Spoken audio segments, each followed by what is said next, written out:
जीजी हमरो मोरनमा जीजी यार कैले रहू का कुछ कैले रहू का अपना साथे बोलो केहू के सुतैले रहू का ना दादा ना गाँव सपना में तहरा के टोई बोल टोई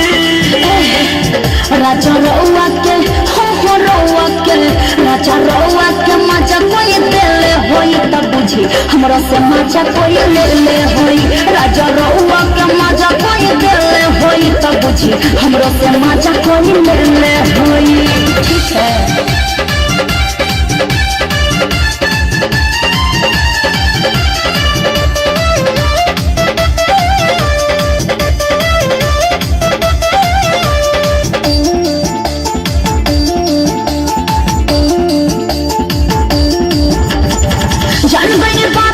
चुप चुप रही कम लगाई है खाना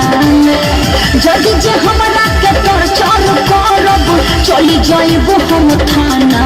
में चली जाइब हम थाना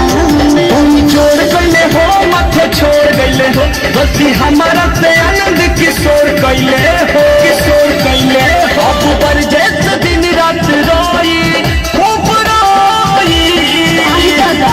राजा रउआ के राजा रउआ के राजा रउआ के मजा कोई देले होई तब बुझी हमरा से मजा कोई ले ले होई राजा रउआ के मजा कोई देले होई तब बुझी हमरा से मजा कोई ले ले होई हमरा से शादी करके ससुर में आइलू सच तू बोलो कुमार में क्या कइलू